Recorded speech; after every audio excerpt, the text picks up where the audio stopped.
Hey everyone, welcome back. I'm Rithvik from Pineview School for the Gifted, and today we have an incredible guest, Professor Peter Rowe.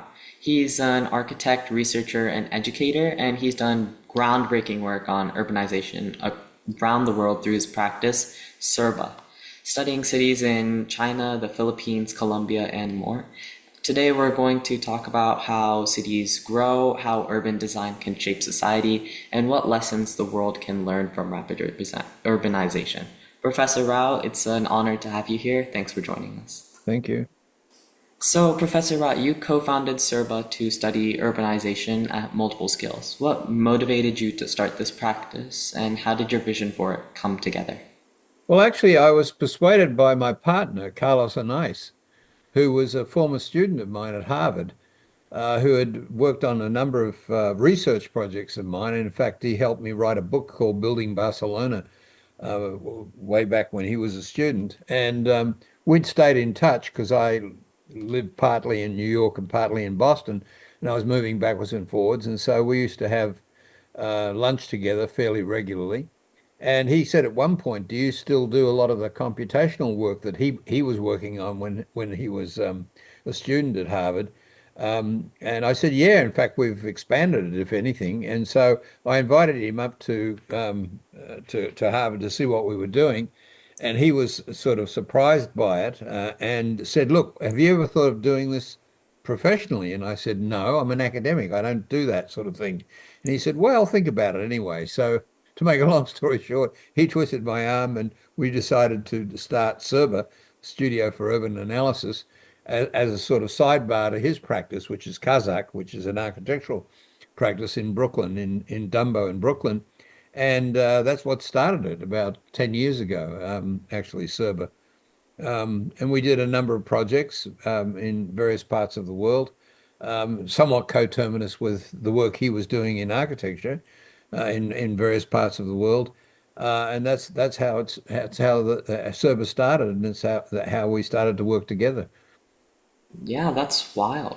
So, one of the places you researched was in China, and it really explored rapid urban growth Yeah. and its challenges. So, what are some of the most striking patterns you observed in like Chinese cities over the years? Well, one thing people don't they keep the sort of I think the general story about China as it grows rapidly and very fast and this, that, and the other thing. And actually, it's not true. One of the and one of the areas that we worked on was how do you keep people sort of happy down on the farm, so to speak. Because if you look at the year-on-year growth rates of the larger urban settlements in China, like Shanghai, Beijing, and so forth, they're never much more than about 3% per annum, which is which is low compared to urbanization growth rates we've seen in, for example, nearby places like South Korea or pretty well anywhere in Southeast Asia, where they're much higher than that. So well, the question for me was, how on earth did that happen? Well, it happened because Li Kai-feng, who was the uh, I think the premier of China at the time, was interested in developing a kind of counter policy whereby he would try to make life in rural circumstances amenable enough so that you wouldn't get this massive migration from rural to urban that we saw, for example, in South America and other parts of the world. And that's what they did. They put this in place. And it actually worked. And therefore, the rates of growth of large cities in China has been relatively well managed and very, very relatively smooth, in fact,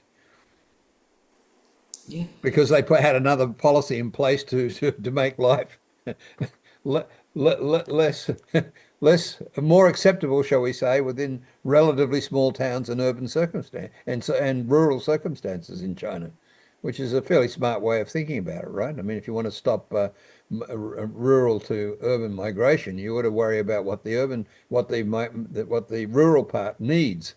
And so we worked on a number of projects which were bound up with that issue, and particularly in Zhejiang province, which is one of the most volatile provinces in China with respect to population changes and so forth.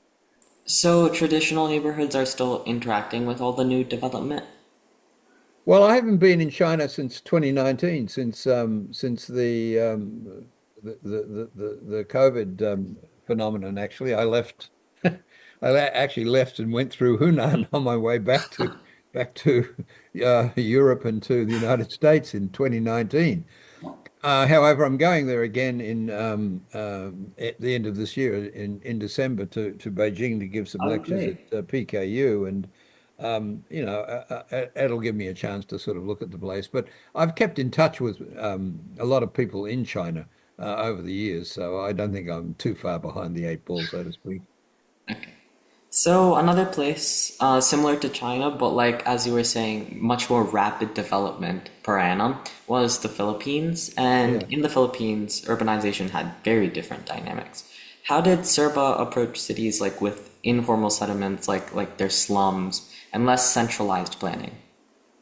Well, my partner, Carlos Anais, is Filipino. So, this was sort of like working in his home territory to some extent.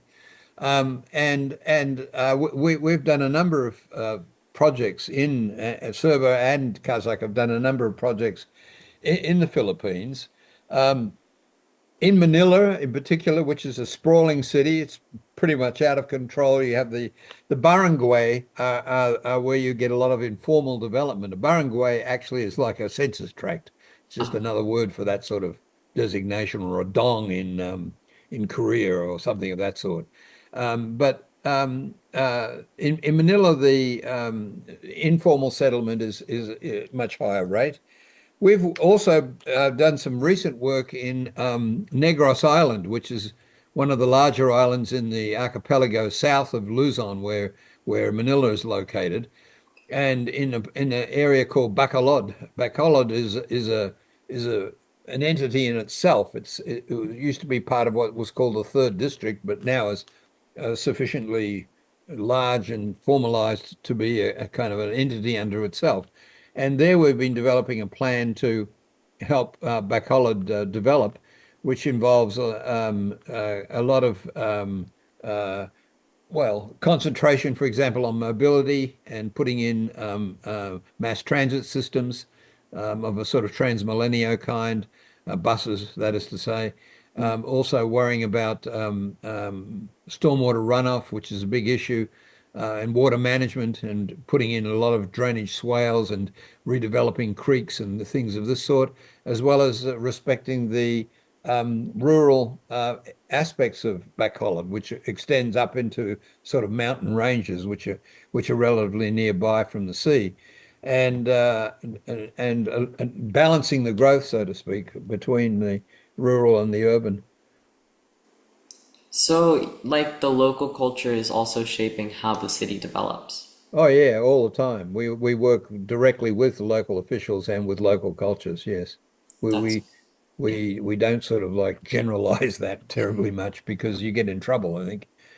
Urbanization is very specific, and it needs to be very specific to particular parts of the world. I mean, if you don't have water management issues, like, well, it floods a lot, then why would you worry about water management? You wouldn't. So, we work in a very, very specific ways wherever we are in the world. yeah, definitely applicable to the West as well, not just like the Far East or like underdeveloped countries. Oh yeah, no, not at all. No, I mean, anything we do, we work in the United States as well, and in fact in New York, and we are very, very conscious of the specificities of New York and so forth, and anything we do of an urban nature there reflects that. So speaking about the West, Colombia was another place that you mentioned earlier. So Yeah. Colombia presents yet another like unique urban context. Mm. What did your work there reveal about like how historical, social, and political factors influenced like urban growth? Well, again, my partner is Colombian, part Colombian actually, and he sort of grew up in Bogota as well. Oh, wow. So we work backwards and forwards quite a lot. We've done projects in Bogota, we've done projects in Medellin, for example. Medellin for me is a very interesting city because it was once the sort of center of gangs and the drug trade. And with one of the mayors there, a guy called Fajardo, they kind of like turned around and got rid of all of that. And now it's quite a livable place, of quite a beautiful city, actually, moving up the hillsides, including the informal settlement. And so, w working there has been interesting. And again, we work with local people all the time, and some of them are from informal settlements, and they're as reasonable a client as anybody else. I mean, for example, I did a sabbatical recently in Colombia, in Monterrey, in Mexico, in Monterrey, Mexico City, Mexico, the sort of largest and probably one of the most robust areas Yeah. outside of Mexico City. And we worked there with students and so forth, but also with the Barrio Independencia, which are these barrios, Yeah. informal settlements Mhm. where, they get water in and they get electricity in and they do whatever they want with it, as it were, on site. And so, working with the local communities was a key part of that all of that activity. And we found that they were very much inclined to create reasonable public open spaces, for example. They were very interested in sort of improvement of housing conditions. Even though they had very little by way of budget or anything like that, they were, and also stormwater management, which was an issue in some of these barrio independencias. They had rather novel ways of dealing with it, actually, of making the sort of surface of streets, which were public domain, much more, shall we say, absorbent of water, and using them more or less as freshwater catchment. And I thought in a rather novel way, quite frankly. And you know, Yeah, that's so cool. Like how these Because I mean, it's not just people like us, architects, bringing technology to, for example, informal settlements. They have their own sort of version of informal technologies, and better informed than we are. And so you got to do a lot of listening actually to figure out, what do they know and how would they solve the problem. I usually ask them. That's the first thing I ask them. Okay, you've got a water problem or you've got a transport problem. How would you go about solving this out of curiosity? And then they come up with some sort of answer, and we use that as a basis for moving forward. so after studying urbanization in all of these places like China, the Philippines, Colombia, Mexico, Yeah. what common threads did you notice like that cities around the world share? Well, they're full of people, by almost by definition. And the people's ambitions and aspirations and that sort of thing are not all that disparate. A Chinese person living in Zhejiang province is quite likely to have almost the same aspirations as somebody living in Phoenix, Arizona. I mean, um, so that I'd say was one of the biggest revelations to me, is that people don't.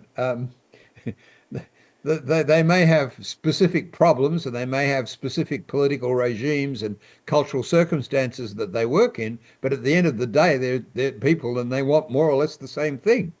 Roofs over their heads, good transportation to and from work, if you like, um, a chicken in every pot, and all that sort of thing.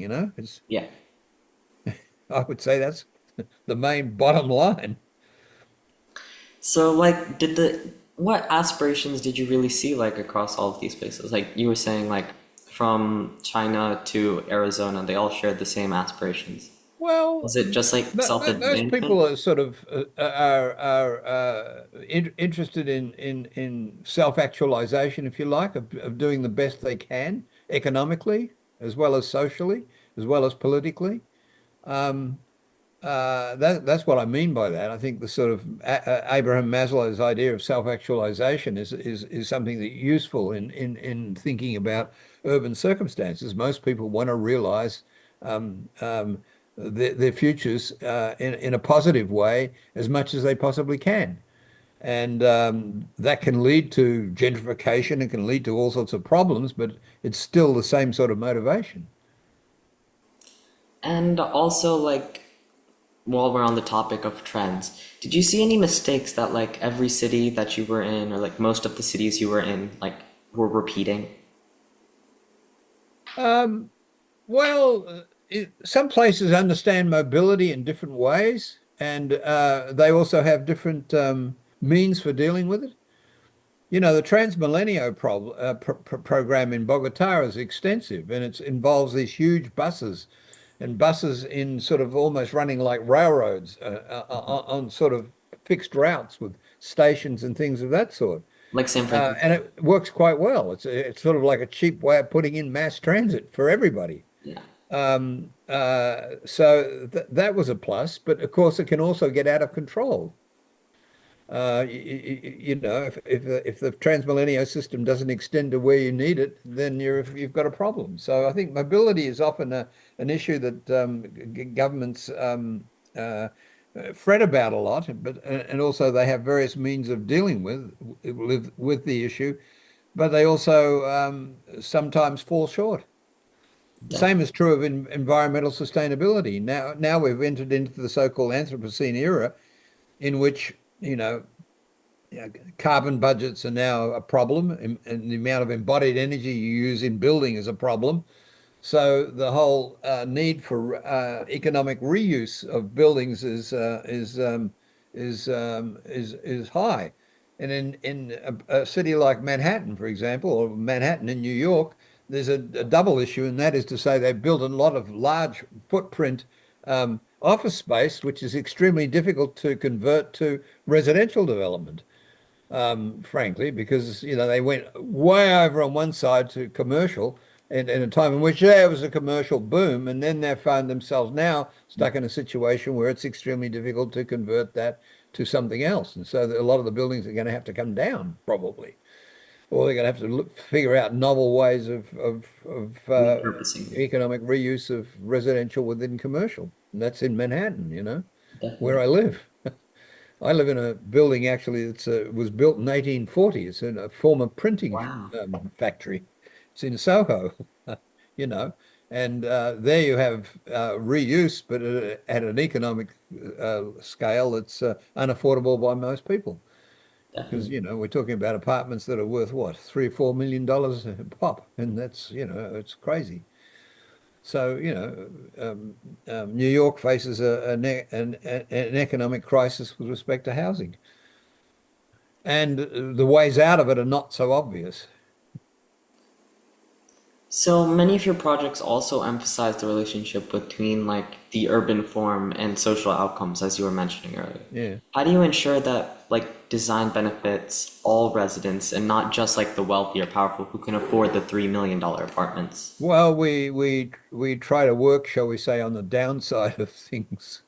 I happen to live in an upscale environment in Manhattan, but that doesn't mean that that's what I do at work, so to speak. No, I would say we actually our practice emphasizes sustainability generally, to a fairly high degree. We have all sorts of ways of modeling the projects we put in place in various parts of the world, to see that their carbon footprints are low, that the amount of embodied energy that goes into them is low, etc. So and we use those to guide the design. I'll give you an example. We did a government center in the Philippines, Hmm. where it was in one of the richest sugar growing areas of the world. And so the idea of having this center with this sort of like exterior facade that was made up of like sugarcane poles or things of that sort struck us as being a good idea. But then when we modeled it, we decided, well, actually wood and bamboo is not a very good way to do that. In fact, it's much better to build them out of steel, not out of aluminium, of course, because it's extremely expensive and uses an awful lot of embodied energy. But to build them given the obsolescence rates and all of that sort of thing, don't use what would seem to be the natural thing. Build them out of bamboo, build them out of steel, and so we did. So the idea of this notion of bamboo and what have you is there, but it's made out of steel. It's not made out of bamboo itself, because that would be Un a worse solution from a sort of sustainability point of view, actually. It's one of these counterfactual results you get sometimes. But yeah. we applied analytical tools to look into it because before we made the decision of what to make it out of. Yeah, that's really impressive. Like the way that your urban design is also helping shape like sustainability and social Yeah, aspects. I'd say we are more on the side of going towards sustainability and modeling that carefully in all the projects we do, and at an architectural scale in Kazakh in the architectural side of our work. Yeah, we do probably more so than the social, actually. So Serba often uses like data-driven urban analysis. How That's true. has technology changed the way we study cities, and what tools do you rely on most? Like AI or like Well, maybe? yeah, we actually do use AI sometimes, but yeah, Server was set up as a sort of a set of computational tools in a sense. So it's something we work with and concentrate on. And that's an area that, as you know, with the mere mention of AI, is changing the way urban form is being thought of. In fact, my partner and I, we've just finished writing a chapter in a book that has to do with labor and what does the changes in labor and labor markets mean for urban development.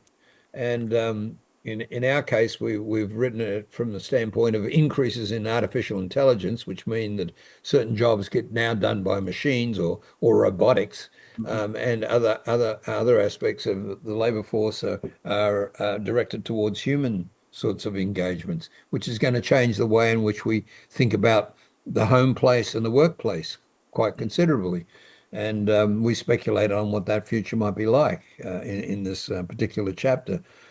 Um, and more or less as the 1938 um, Labor Act in the United States created the idea of the home and the workplace.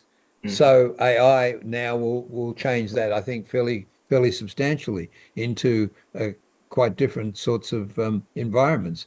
For example, your motor car, right?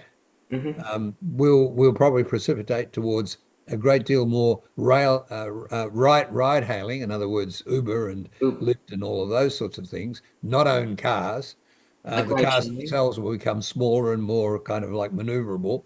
Yeah. And in fact, they'll be automatons, and therefore the idea of streets being there to guide people driving won't exist. So it'll be movement between buildings, which means the entire sort of like infrastructure of cities will change substantially over time. Yeah, that's crazy. I mean, you're not going to get rid of the buildings, so you'll have to go from building to building, but the idea of streets being there for solely for the purposes of organizing traffic will no longer exist. Like roads that have been here for like millennia since like the Romans made it, like they'll be obsolete. Well, the Romans had the Romans are a good example because they're the ones that really emphasized mobility because they needed to from Mhm. a military point of view as well as a civilization point of view. And so they built roads, the Cassia, the Tiburtina, etc., that lead out of Rome all over Italy are Roman roads. But, since the Roman times, we've evolved. Yeah. Now, I'm not sure that the Cassia is going to disappear because you'll need to go from Roma to Viterbo up north to eventually to Firenze and so forth. I lived in Italy for about 4 months of every year for 20 years, so I'm fairly familiar with that. And I'm not sure it's going to disappear, but the idea in urban areas of roads as traffic ways and stuff like that is fast going to disappear. Yeah, that's crazy. So like at Serba, you're combining math, computers, and design. Yeah, we do.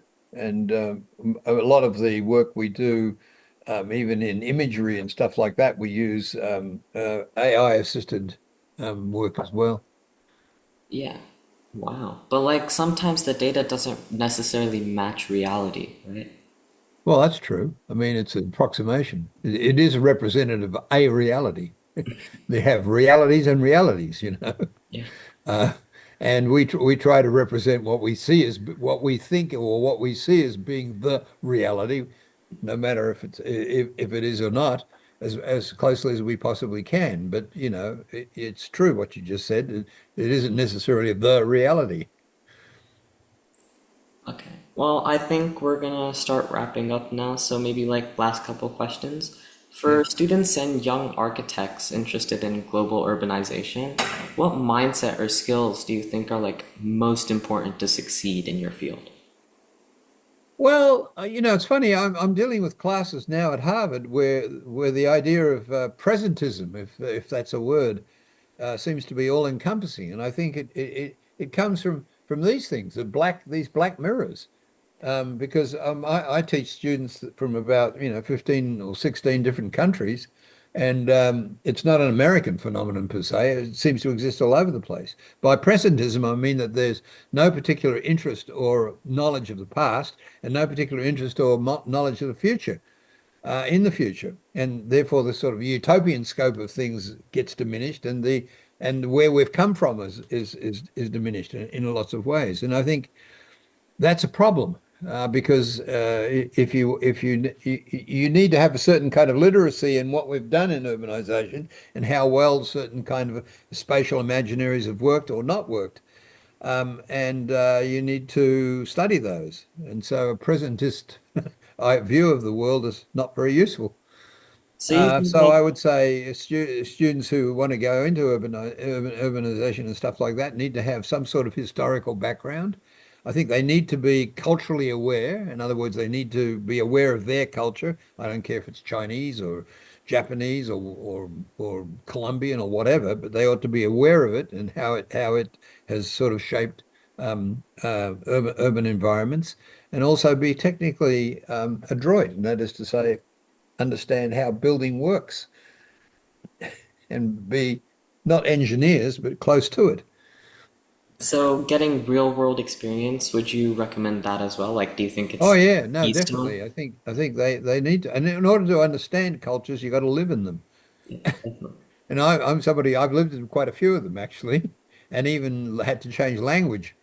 As I say, my Italian's reasonable because I lived in Italy for 4 months of every year for 20 years, and it's a different place from the United States.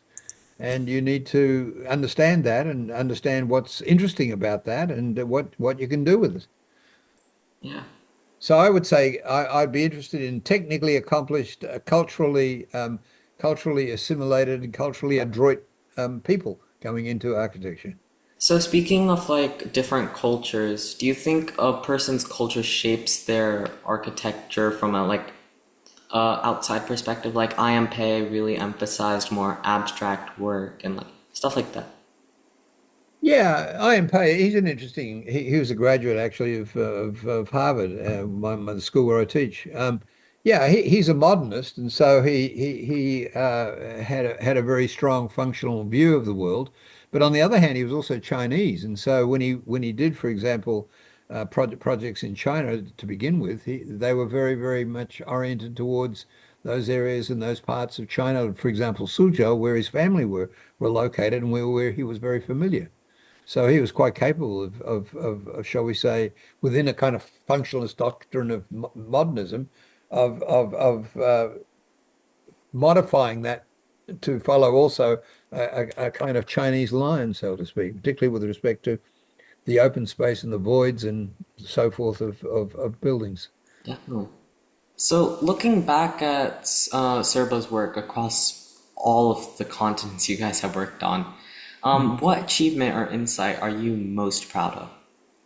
Well, I think the work we did in China in helping to keep the people happy down on the farm, so to speak, and of slowing down migration into effectively into from rural into urban circumstances is something I'm proud to have been a part of. Um, I would say in the sustainability area, some of the buildings we've done, for example, you know, give you another example. It's the building we did recently for the botanical gardens in one of the Filipino circumstances, a sort of gateway project, which is made out of bricks made of volcanic ash. which Wow. is sort of like almost zero embodied carbon. And we did it in a kind of arched sort of a way in order to for the whole thing to be made of this particular material is also something I think we should be proud of because it was a deliberate attempt to reduce embodied carbon as much as possible, but to also make something out of it in terms of a spectacular space, a spectacular building. So, that I'm quite proud of as well. And also, speaking of like China reducing migration and everything, it was more of like from a political standpoint that it was beneficial. Do you think that like public policy, like the Chinese policy against migration and also the Colombian policy against like gang violence and the drug trade, it really facilitated or hindered architecture? Oh, facilitated it because it produced outcomes, so to speak, if you want to follow the policies that didn't exist before. In other words, the program that fell out of those things. Um, uh, Give you the example of, for example, the the gondola system that flows through Medellin in Colombia um, is totally an artifact of getting rid of the drug war, so to speak. So that led to a mobility possibility that didn't exist before, that now exists and now is pushed into space. And so where the gondolas come to stops as they go up the hill, you have concentrations of urbanization that you wouldn't have had before. So it's all shaping. Yeah. Well, And Professor, particularly massive changes from places afflicted by drug trade or places afflicted by migratory trends from, say, rural to urban. They're going to witness this. It's inevitable. so Professor Rao, I have one last question. So all of the places you mentioned, the Philippines, China, and Colombia, they were all like hubs for um, crime, drug trafficking, and just like underdeveloped countries when you started out. Did you choose them that way on purpose, like to try No, and not at bring all. better architecture? And by the way, I wouldn't associate them as being drug trade. That's a terrible thing to say about China, for example. Silly, actually. Because China has it, I'm sure, has drug trade, but it's nowhere near as acute as, Yeah, for example, the United States. definitely. So be careful in what you say in questions like that. No, we work where we can get work, and a lot of that's got to do with my partner, who's more involved in the actual getting of projects, because I'm, more fully in the academic environment of Harvard. So where we could get work, we got work. And so it happened to be in a lot of these rather exotic countries, shall we say. But that's just the way it goes, I think. We didn't choose them, Yeah, ipso they facto. chose you. We're gonna go work in Greenland, No, we don't work that way. Well, If someone gave us a project in Greenland, we'd go do it probably, yeah. But speaking of Greenland and like choosing to go somewhere, like what are some places that you really want to go to and like build? uh, well, I would say that's a difficult question. We probably ought to do more work in the United States, actually, or in Canada, I think. In Europe, um, I'm less interested in doing work in Europe than I might be otherwise, because I know a lot of the Europeans who are working there, and I think they do a fine job, and I'm not going to necessarily going to add to it. I would say I've uh, South Asia, possibly India. I think would be interesting to do some work. Southeast Asia, I think we ought to do more work than we do in places like Cambodia, Vietnam, and so forth. We do some work, but not a lot. And I'd like to do more. So it's more a case of doing more where we are working than moving to some other place on the planet. So, Professor Rao, this has been amazing. Hearing your insights on urbanization and the way Serba studies cities around the world has been eye-opening to me, especially seeing how data, design, and culture all like intersect in real urban life. Mm. Thank you so much for sharing your time and experiences Pleasure. with us today. I hope I haven't said rather stupid things, but inevitably I probably have. So anyway, thank you for Yeah. the interview.